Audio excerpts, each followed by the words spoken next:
Haleluya. Nshimye Imana ko mpagaze imbere yanyu kugira ngo tugane ijambo ry'Imana, ijambo ryayo. Kubo twari kumwe mu iteraniro rya mbere n'ubundi no mu iteraniro rya kabiri twasomye ahantu habiri. Hambere ni muri Yesaya bice 53 kuva ku murongo wa mbere kugeza ku wa gatandatu.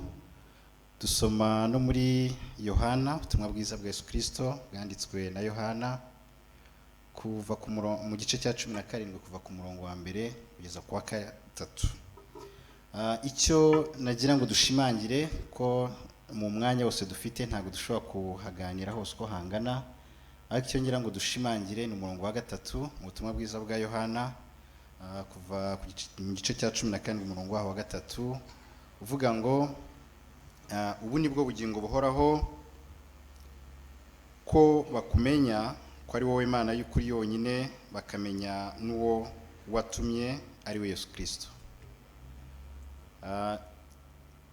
Nimushake mucyura aho ngaho, n'abajya basinzira nushaka usinzira ariko umaze kumva aho ngaho. Niyo wamara kumva iryo rirahagije. Impamvu mvuga ko rihagije, imirimo yose dukora aho ivi kagera, iyo uje ku rusengero ku wa mbere ubona abantu kuzageza ku cyumweru. Iyo mirimo yose dukora, ari abakora inama, ari abaza kurepeta, ari abaza muri protocole, ari abaza gukora urusengero, ari abaza mu masengesho, twese icyo dushaka n'ubugingo buhoraho. Haleluya. Iyo mirimo yose dukora hivi kagera, icyo tugambiriye no kugira ngo twese tuzabone ubugingo buhoraho. Hari ushaka ikindi, hari uza gukora ibyo ngibyo byose n'ibyo ntavuze, no kubyina ahangaha benshi badashoboye. Ibyo byose tubikora kugira ngo tuzabone ubugingo buhoraho. Kereka hari undi ukeneye ikindi, ariko ubundi icyo nicyo nyamukuru. Haleluya. Abashumba mu bikorwa byose aho biva bikagera, twese icyo tugambiriye no kugira ngo tuzabone ubugingo buhoraho. Haleluya. Noneho rero Imana ishimwe kuko imaze kutubwira ubugingo buhoraho ubwo ari bwo, aho tubukura n'uburyo buboneka. Imana Yesu Kristo ubwo yasengeraga abazamwizera ndetse agasengera abigishwa be bari bamuri imbere, ariko natwe uyu munsi turimo tubivuga tutazi imyaka mu by'ukuri ishize asenze iryo sengesho, nuko yavuze ngo ubundi bwo bugingo buhoraho ko bakumenya ko ari we Imana yonyine y'ukuri.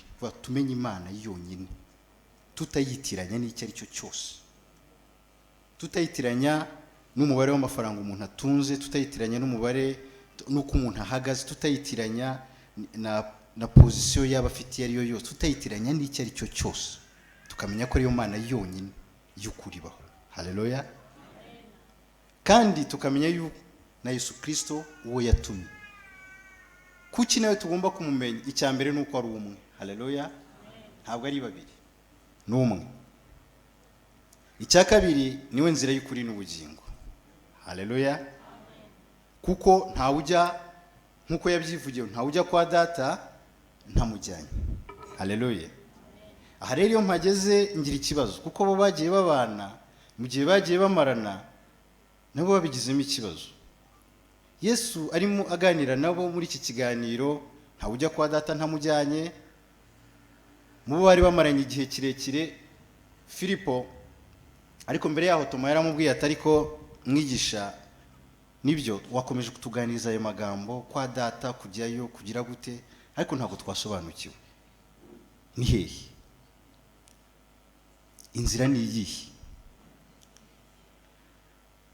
Atararangiza no kubaza, Filipo ava ku ruhande amubwira ati ariko twereke gusa data wa twese, ibindi byose nushaka kubyihorera. Amen. Iyo discussion cyangwa ayo magambo mushobora kubisaba muri Yohana bice 14. Ati byibura twereke data wa twese, birabirangiye, hanyuma utwihorere twirwarize, ariko byibura twamumenye. Yesu mu gisubizo ubona yuko cyamugoye yagizemo kubabara, baza ati tumaranye imyaka yose ingana gutya, ntabwo muramenya ko ari njye nzira y'ukuri n'ubugingo, ntabwo muramenya yuko mbonye ababonye na data wa twese, tumaranye imyaka ingana gutya, ibyo bintu mutabizi. Kandi uyu Filipo muze kureba aho yahamagawe, ari mu baje batagoranye, kuko we yagiye kureba Natanayeli aramubwira ngo ubuhanuzi bwose bwavuze, uwo batwigishije ku masabato yose twamubonye, ari hehe se? Atari Nazareti. Natanayeli abwira Filipo ati nta kintu cyiza cyava i Nazareti. Ariko ageze kuri Yesu, kuko yakomeje kumukombeka, ageze imbere ya Yesu nta jambo aravuga, Yesu aramubwira ngo mbonye umuyuda nyakuri. Yavugaga nde? Natanayeli.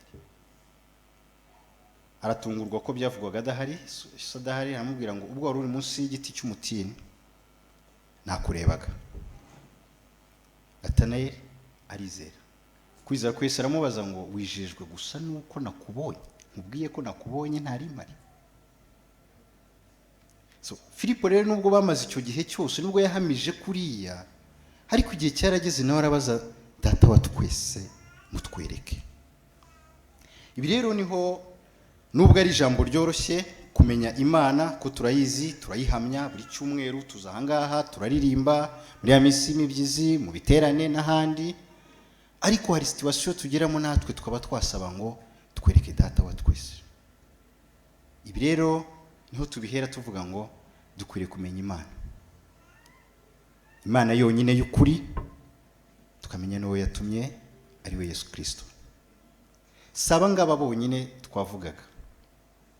Kuva mu isezerano rya kera, mu bantu Imana yabarakoreye ibintu byinshi ikabibereka, bakarebesha amaso yabo gukomera kw'Imana, ndetse natwe tutari duhari tukaba tubyizera uyu munsi.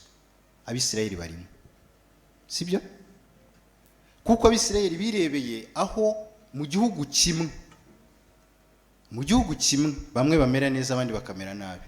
Tujya turirimba i Gosheni bari amahoro, niho Abisirayeli babaga. Abana b'imfura barapfa, ababo bari amahoro.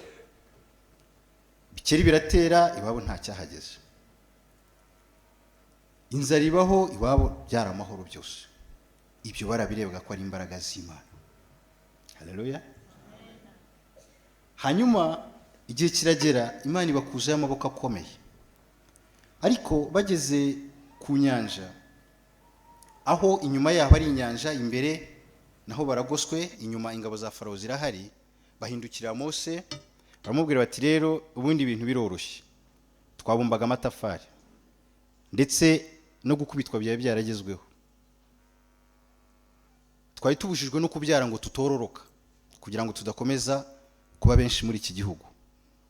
Ariko ibyo byose nta kibi kiruta kubura ubuzima, utuzanya ngo dupfe.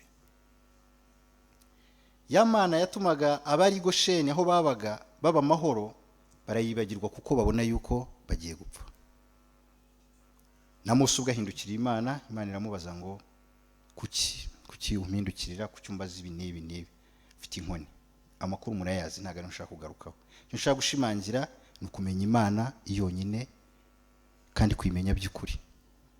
Haleluya. Igihe kiragera barambuka, bandi barapfa. Icyo barakibona ko ari ikintu gikomeye cyane, bakibika, baravuga ati ikintu kirakaze.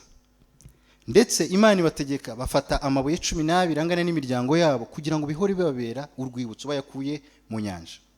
Bajya hakurya mu rugendo rw'ubutayu, naho bahuriramo n'ibibazo byinshi muzi, ariko n'Imana ishaka kubatraininga kugira ngo igire ubwoko bwayo yemera buyikiranukiye, iba ishimishijwe no kuba Imana yabo.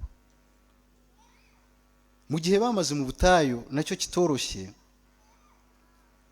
byageze aho bijujutira yuko batabonye ibyo kurya, mu gihe n'ibyo babonaga batari bazi aho bivuye. Ndetse ngo bigira naho bijujuta, turavuga ati ariko turambiye kujya turya izi manu zonyine, turashaka n'akanyama. Imana nayo irazibaha, ariko izibaha ibabaye. Ntabwo nshaka kugaruka kuri ayo makuru. Kugeza igihe mu gihe bamaranye, ku manywa yababeraga inkingi, yabamurikiraga mu nkingi y'igicu, naho ku mugoroba bwije mu nkingi y'umuriro. Ntibigeze babura Imana, bahoranaga nayo. Haleluya. Bakabaye bari mu bantu bari bayizi neza kurusha abandi bose. Ubwo bajyaga gutata igihugu Imana yabahaye, kababwira ngo nimukigeramo kaba mu mazu mutubatse, mutatangiye umusanzu, s'il vous plaît, mugasengera mu ahantu mutatangiye umusanzu, mukarya imbuto z'ibyo mutahinze, mukagira ubuzima bwiza mutagizemo ubundi uruhare, ntimuzibagirwe Uwiteka. Bajya gutata icyo gihugu, buri muryango wavuyemo umuntu umwe, imiryango 12, babiri gusa. Yosuwa na Kalebu nibo bonyine bari bafite guhamya kw'Imana, bavuga ngo nubwo abo bantu baba bari barebare, uko baba bameze kose, imbaraga baba bafite zose, tekinoloji baba bafite yose mu kurwana, iko bimeze kose, twabonye Imana ikomeye. Haleluya. Iyo Mana twabonye ni Imana yaturengera mu gihe abandi bari bafite ubutumwa bw'urucantege. Ibyo bibabaza Imana, bituma ibarakarira. Bari bakuru bose murabizi ko batavuye mu butayu. Abo ntago bashoboye kumenya Imana by'ukuri nk'Imana yabiyeretse mu gihe cyabo kigoye cy'amakuba. Birakomeza, baza kugera muri cya gihugu. Yosuwa aha buri muryango aho utura, bakomeza kwiga amategeko y'Imana. Yosuwa kuko yarebaga uko bagenje Mose mu butayu n'ahandi, arabasaba ndetse abatongera cyane, mumenye amategeko y'Imana. Ayahe mategeko? Ayo Mose yari yabahaye. Ayo mategeko muyambare ku maboko yanyu, hagati y'amaso yanyu muyarebe, ahore muyibuke mu gitondo na nijoro, mugiye kuryama, mubyutse, muyigisha abana banyu bamenye amategeko y'Imana. Kwari ukugira ngo batazimura Uwiteka. Ariko uko generasiyo zakurikiranye muri mu bacamanza, kuva mu bice byaho bibiri, Yosuwa amaze gupfa, abari abakuru b'ubwo bwoko, buri muryango bamaze gupfa, nubwo bari bafite inshingano yo kwigisha ayo mategeko bakayabwira abana babo, ariko abantu basigaye badafite amategeko y'Imana. Imana barayibagirwa. Muri icyo gice cya kabiri niho marayika yababonekeye, arababwira ngo kuko mwibagiwe ayo mategeko mukibagirwa Imana, namwe abangaba abo mwarwanaga nabo batari bagenda, ntago nzabakura imbere yanyu, bazaba igisitaza, mu bihe bikomeye bazajya babatwara, kuko abantu batamenye Imana. Ubwo bwoko Imana yajyaga ibarengera, kuko ni Imana iba yaratubikiye imbabazi zayo. Buriya kabone niyo yaturakarira bingana gute, ariko ntumenya aho yatubikiye imbabazi zayo. Haleluya. Mu gihe cy'abacamanza, nubwo bahuraga n'ibibazo by'Abafilisitiya n'ubundi bwoko, ariko yajyaga ibashyiraho umucamanza wo kubakurayo. Icyakora bigakurikirana. Niho ba Gideyoni bavuye, niho ba Samsoni n'abandi bacamanza, kuzageza kuri Samweli. Samweli wagowe n'abantu baje bakavuga bati ariko turashaka kwibera natwe kumera nk'ubundi bwoko. Arababwira ati nyamara Imana niyo yari yishimiye gukomeza kubayobora, ariko barayinanira, bahitamo kuyoborwa n'umwami. Murabizi bya Sawuli ko atumviye Imana, kurikirwa na Dawidi we wayimenye. Ukomeza ndashaka kuvuga kuri Salomo. Salomo Imana yamuhaye isezerano. Amwe masezerano Imana yamuhaye nuko itazamwambura ubutegetsi cyangwa ubuyobozi akiriho, ariko nagoma kubera ibyaha izabwambura umuhungu we ni Rehobowamu. Mutwara imiryango ari 12, asigarana 2, wa Yuda n'uwa Benjamin. indi miryango yose isigara hakurya Samariya. Ya miryango hari umugabo wayibonye atayirwaniye, kuko yari umugaragu kwa Salomo, aza kugira ibyo atumvikanyeho na Salomo, ahungira muri Egiputa. Ubwo babatware bajyaga ku muhungu we Rehobowamu bamubwira bati, iso yadutwaje igitugu, we tworohereze. Abana b'abahungu batowe bakamugira inama.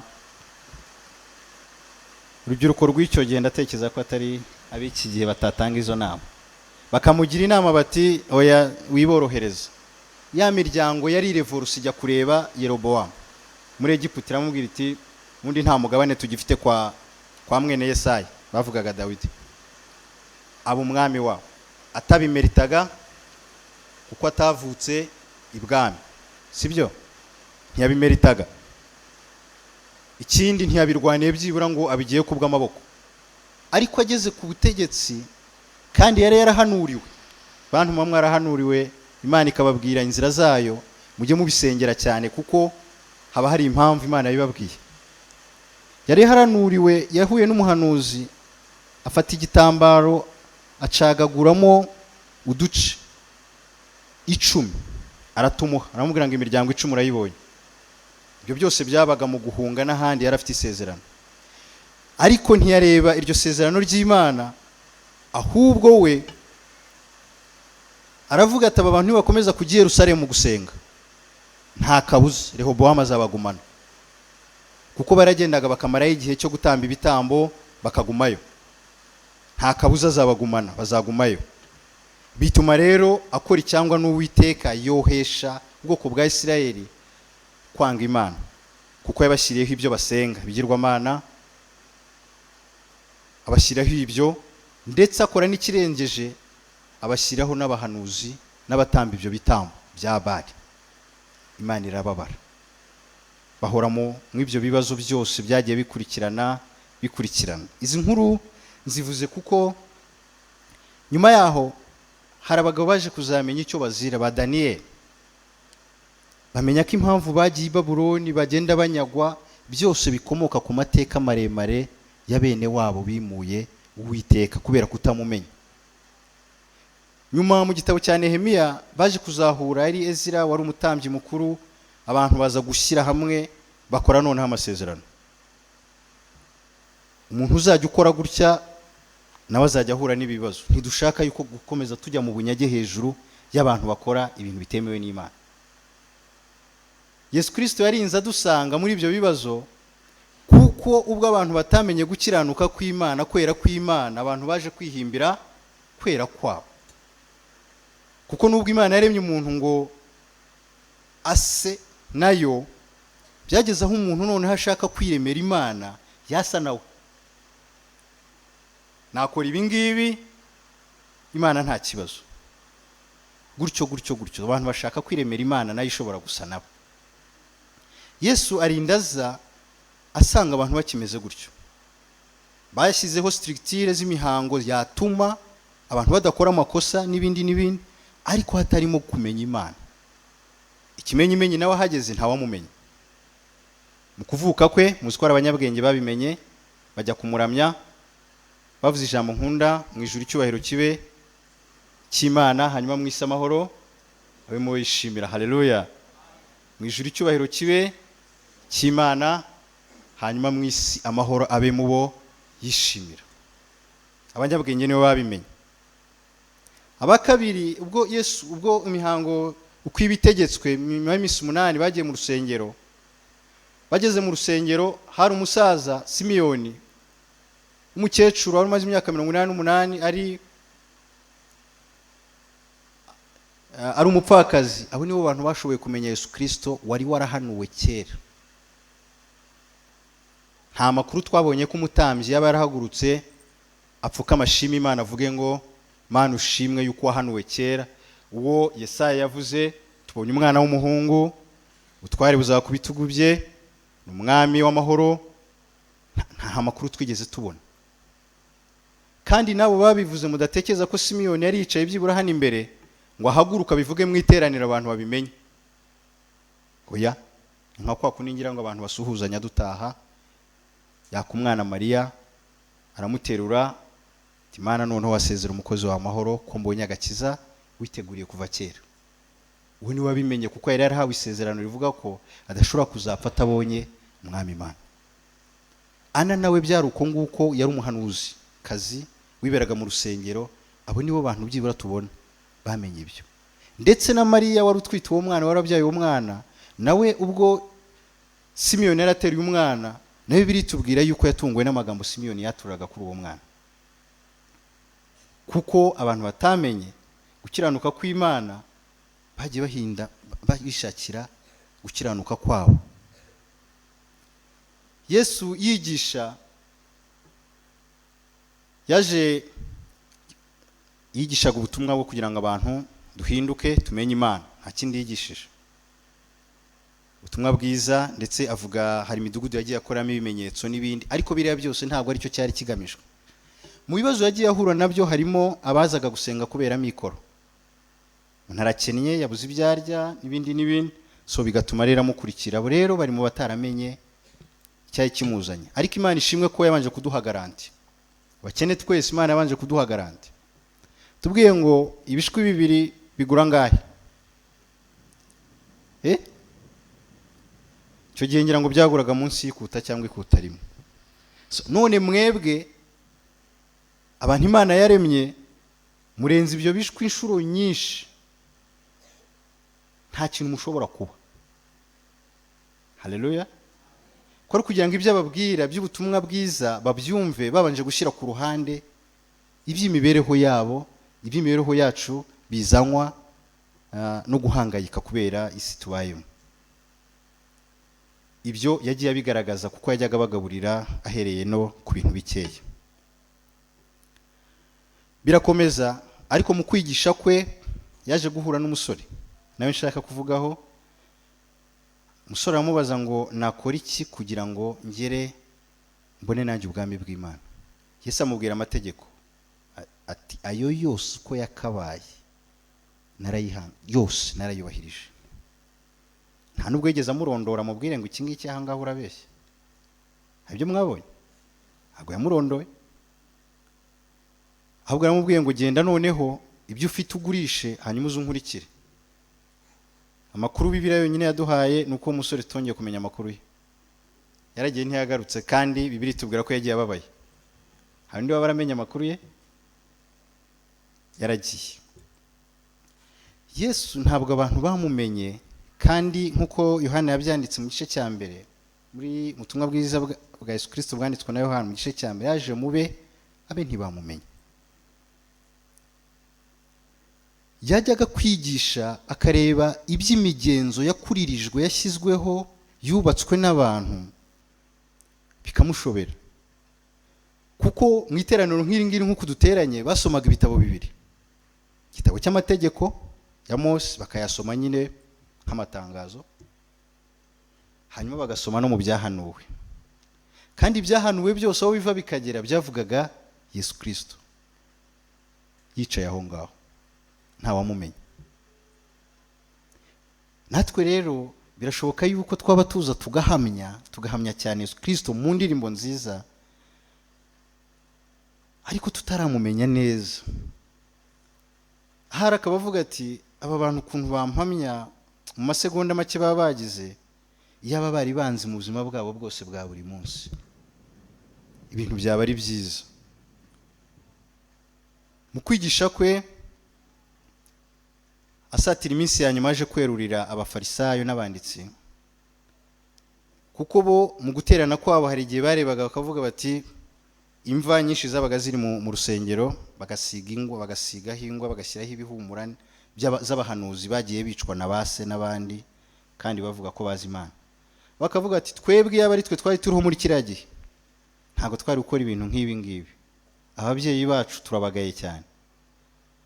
Nyamara barakora ibyo, nabo ku ruhande barimo baragira inama, barakora imigambi yo kuzica Yesu. Nibwo bababwiye ngo mwandyaryamu, muravuga ibyo nyamara nanjye murashaka kunyica. baravuga yuko abahanuzi bazize ubusa, ababyeyi babo n'abandi babakomotseho bakoze amakosa, nyamara nabo barimo barashakisha ukuntu azapfa. Musoma henshi yagiye abanyura mu myanya y'intoki kuko igihe cyari kitaragera. Ngo kuko abantu bakabaye bari bazi Imana, batazi Imana, batayimenye mu by'ukuri.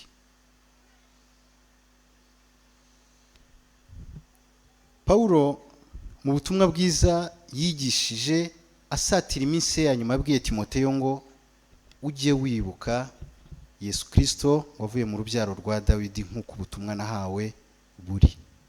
Haleluya. Iyo abaye ibindi byose niyo barabyibagiwe, so yuko twagize amahirwe bikandikwa,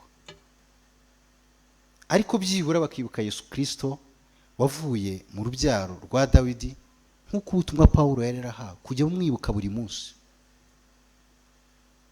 Tukamubwira ngo buriyo iyo turimba tukavuga ngo ndi uwawe ndakwihaye kwiyeguriye ibyanjye byose ubigenge, tukabaho ngaho tukamenya ko ibyacu byose ari we ubitegeka,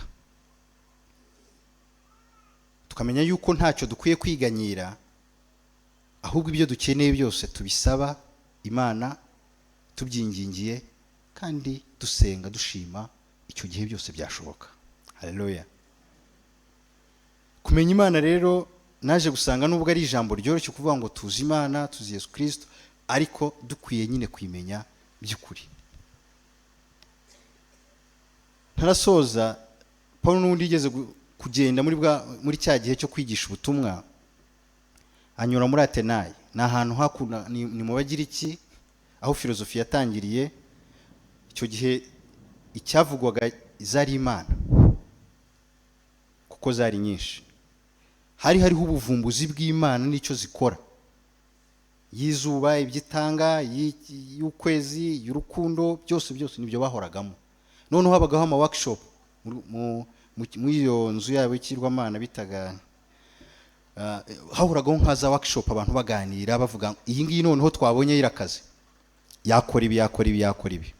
Paulo aza kuhanyura, haciye agenda yitegereza, hanyuma arababwira ngo nitegereje ibyo musenga uko mubayeho, nsanga mubaye ab'idini gusa kuko mutamenye Imana. Narebye nsanga igitereko cy'Imana iyo mwavuze ngo ni cy'Imana itamenywa, ariko iyo niyo mbabwira yuko ariyo Mana yonyine y'ukuri. Haleluya. Kuko iyo ngiyo niyo yaremye isi n'ijuru, niyo yashyizeho ibi byose, ntikorerwa n'intoki z'umuntu. Ntago bisaba yuko ari ikigirwamana mubika ejo muzacyanure, izuba ryavuye, imvura iraguye, mugisige kugira ngo kigumane fresheri n'iki ni Imana yonyine y'ukuri. Haleluya. Iyo rero niyo yababwiraga. Soza rero, ni byiza ko buri munsi nk'umukristo dutekereza kuri aya magambo, kuko niryo shingiro ryo kwizera kwacu ryonyine gusa. Kuko ibyo dukora byose tubikora kugira ngo tuzabone ubugingo buhoraho, kandi nta bugingo buhoraho dushobora kubona tutazi Imana, tutazi ibyo ikunda, ibyo yanga, tutazi aho ishaka ko tujya n'aho ishaka ko tutajya, tutayiyoboza inzira, ntacyo twageraho. Soza mbasabe mwese kutabererekera Satani, kuko hari igihe tuvuga ngo tuzi Imana, ariko ku tuntu dutoya tukabererekera Satani, tukamuha urwaho rutuma tutamenya Imana. Two kubererekera Satani, tumenye Imana, duhunge Satani nawe zaduhunga. Niko ijambo ry'Imana ritubwira. Reka duhaguruke dusenga Imana, twinginge mushumba yigira imbere asenga Imana, buri wese agira icyifuzo cyo kugira ngo Uwiteka Imana yongere imwihishurire ayimenye, kuko kuyimenya nibyo byonyine bizatuma turagwa ubugingo buhoraho. Imana ibagire neza. Murakoze.